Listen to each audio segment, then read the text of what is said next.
this rare opportunity to talk about a man who's witty, charming, intelligent, and good looking. Is that? Enough about me, talk about I really them. should be talking about myself.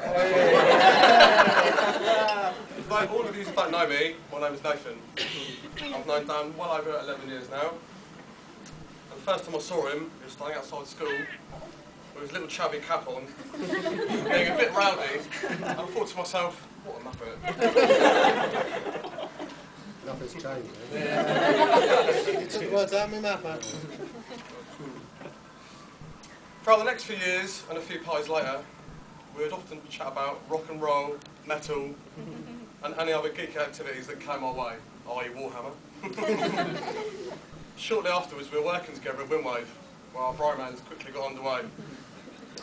People would often joke, we should be getting married. But I'm not fond of short hobbit men with hair.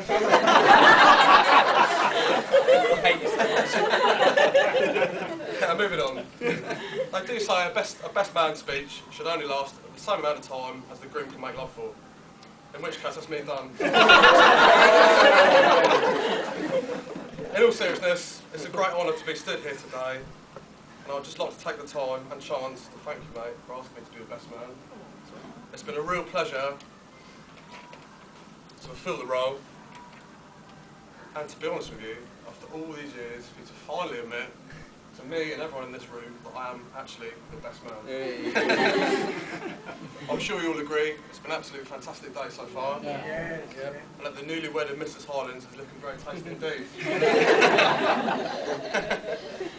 So by tradition, I'm apparently supposed to sing the groom's praises and tell you all about many of his good points. But I'm sorry to say, everyone, I can't sing, I certainly won't lie. I don't know if Dan and Vicky have ever touched on how the subject they first met, so I thought I'd quickly breeze. So, it was the Lee Workies, with myself, the matchmaker. We were all playing pool, and it was going so well up until this point. So I turned to Vicky and asked her, so, how's it going? How's it going? You know. After putting her hairbrush back into her bag for the 10th time, she replies to me, he's a bit short. a few years later, the gorgeous little Rosie, I just hope they can add another fine addition to the cosy Hobbit household. And if it's a boy, I just hope it's called Samwise Gamgee.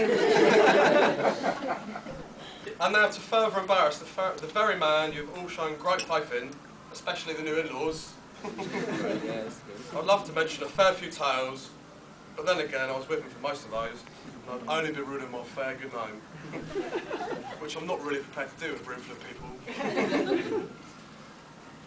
Suffice to say, I'll run off a few little memory joggers for him today. Reading 2008, that tent incident. Don't look at me. Flicking countless big people's hair at gigs. Smoking and being a complete arse when blindly drunk. And of course, the piece de la resistance, falling over a perfectly good open fence panel and ruining a perfectly good t-shirt, which I gave on that exact same day. I really like that old act. Not to mention the many hours spent in QA casualty and the stitches in your heads. Yeah. Only a feat, ladies and gentlemen, Daniel Highlands can pull off so well. I wish you both a lifetime happiness together, and I do firmly believe you are made for each other. Hopefully married life will instil some degree of confidence in you, Dan, and once and for all, point out that magical place in the kitchen. It's called a sink. Wash up. You'll be loved more for using it. It goes to one for you, Vicky, as well. So finally, I would just like to thank everybody who's helped make this wonderful day possible, for the happy couple, and to thank the lovely bridesmaids for doing such a grand job.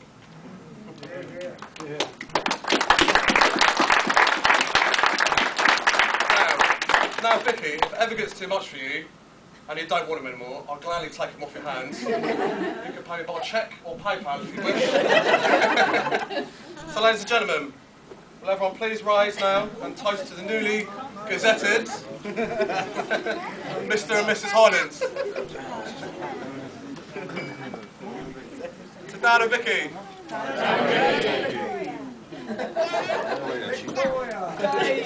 Sorry about that.